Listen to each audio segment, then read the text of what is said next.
Hey everybody, welcome back to H&S Collectibles. This is Cody, and so Tuesday night, I'm a little late getting this out.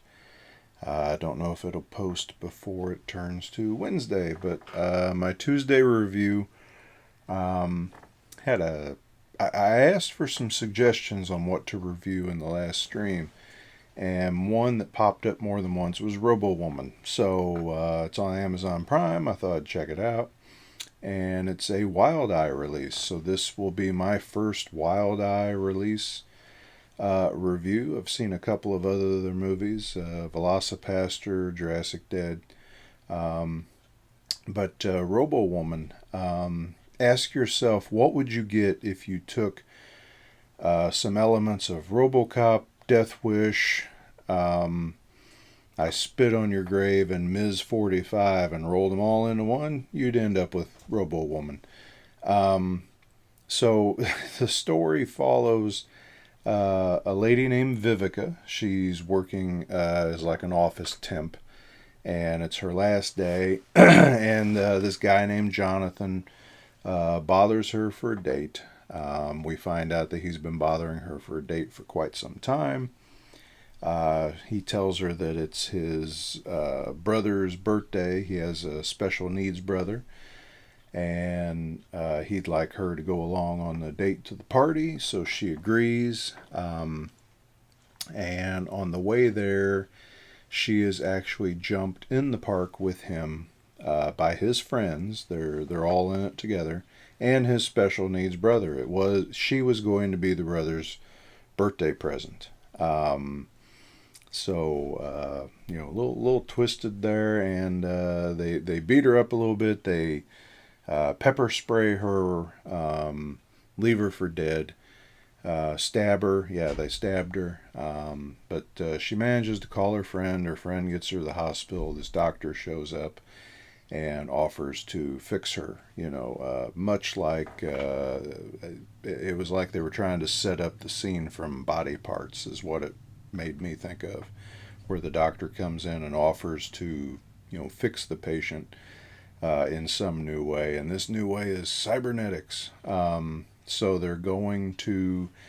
The pepper spray burned her eyes out. She's completely blind. Broken arm had to be amputated, and so they build her up new. And 6 months later, she comes home. She's having some issues, dealing with what happened, and so she goes to a dojo to train on how to defend herself. That's what she tells her friend. Um, and somewhere along the way, she also talks to a guy, gets a gun, because she's just hell bent on revenge. On the way to get the gun, she kills a couple people, a couple of crackheads in an alley. Hollering at her. She kills them. She kills a homeless guy. I was a little taken aback by that because it didn't seem like he was doing anything. She kills the guy that she gets the gun from because he tries to attack her. And then she goes on a killing spree in the park where she was attacked. She lures this special needs brother in. The others in the gang chase her in there. She ends up killing everybody, and with Jonathan being the final one that she kills. Um, so, what I think of this movie? So, it was bad. I will say it was bad, but it was kind of bad in a good way, and something that I have to respect. Whoever made this movie, I forget the director's name, Dustin Morgan, I think, Dustin Ferguson. He's obviously trying to make a movie. It is more than I've ever got off my ass and done to try to do something like this. So you got to give some respect for that. Um, but dealing with a low budget and stuff like that, I still had fun watching it. I got a kick out of a couple parts of it. Mainly the special effects. So the visor that she wears, her robotic arm is a glove. Um, but the visor reminded me of, so when I was about 10 and the Star Trek The Next Generation came out, I remember one time picking up one of my sister's banana clips and holding it over my eyes and saying, "Hey, look at me, I'm Jordy." That's what she had on. The cover, so the cover's got hoses and wires and stuff coming out of this girl, and I was hoping for a like a lame attempt at that, and they didn't even go that far. It was just the banana clip and this silver glove that kind of had some patterns like a robot arm. Um, stiff dialogue, stiff kung fu stuff.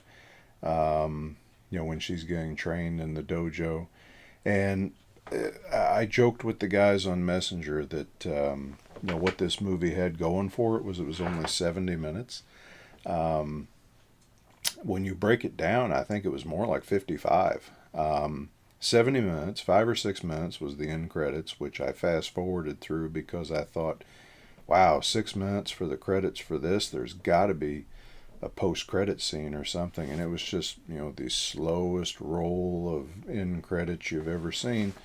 There's about a 3 minute intro credit scene. There's a couple minute drone footage at the beginning with radio stations telling you how bad the crime is getting, and that I think that was the biggest jarring feeling to me, was that opening drone footage looked good and steady and nice picture, and then we jumped to the office where people were talking, and it's like it shot with an old home movie camera, but I'm not going to pick on it too much.